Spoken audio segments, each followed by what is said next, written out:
Why do some of us keep getting into relationships with people who are just plain bad for us? A toxic relationship is one that is characterized by a lack of trust, respect, and healthy communication. These relationships can be damaging to our mental and physical health, and yet some people find themselves repeatedly drawn to the same toxic partners over and over again. So if you feel like this applies to you, it might be time to take a step back and examine why this pattern exists in your life. This is the first step in breaking a cycle that can lead you down a lonely and self-destructive path. So in this video, we'll be unpacking 3 lessons why you could be drawn time after time to people who do not have your best interests at heart.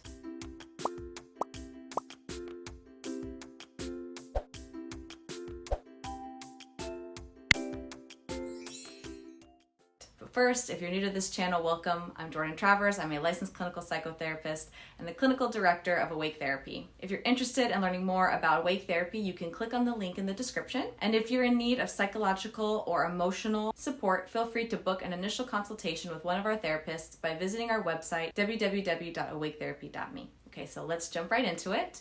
The first thing you should be asking yourself is your love pathological? The desire to be loved is built into every human being. It is the foundation that healthy romantic relationships flourish upon. But some people may have an obsessive need for love that could cause problems in how they relate to their romantic partners and dating in general. In fact, studies have found that pathological love, which is a behavioral addiction where a person offers repetitive and compulsive care and attention to another, linked to impulsivity. Because these people only feel whole when they have someone to love and be loved by, they often impulsively begin romantic relationships without considering whether they are compatible with their partner. These people are more likely to stay in rather than end in an unhealthy relationship, in spite of knowing that they aren't happy. The next question you should ask yourself is your attachment style to blame? If you witnessed your parents fighting often when you were a child, it could affect your attitude toward romantic relationships as an adult. These studies revealed that children who grow up in a conflict-ridden home developed what psychologists call an insecure attachment style. These type of attachment styles make it hard for people to connect with others in meaningful and fulfilling ways. The 2 insecure attachment styles identified were anxious attachment style, where you're constantly afraid of being left or abandoned, and avoidant attachment style, where you suppress your true emotions for fear of appearing weak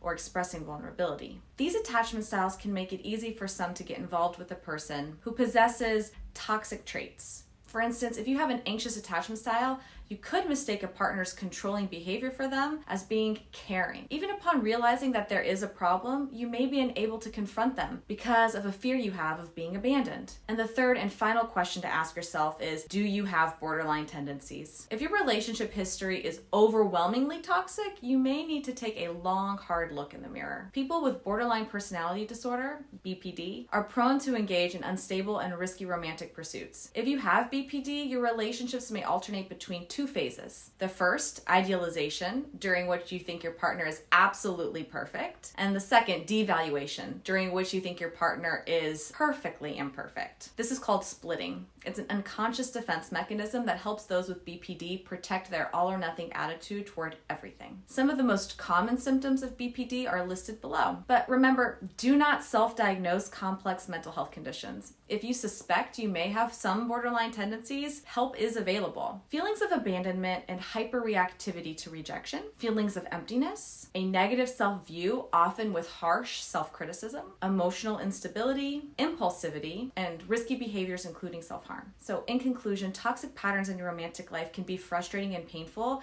but there is hope. By becoming aware of your patterns in your relationships and building self-esteem, and also reaching out for help when needed, you can break free from this cycle of toxicity and create lasting love that is healthy and fulfilling. Thanks for watching. I hope you found today's content helpful. Make sure to subscribe to receive updates when a new video is posted. And remember, platforms like YouTube are an excellent resource for getting information out to others, but they do not take the place of individualized psychotherapy. If you need mental health assistance, whether to talk through a current issue or to create a more prosperous and fulfilling life, you can book an initial consultation using the link in the description. I look forward to seeing you soon. Bye.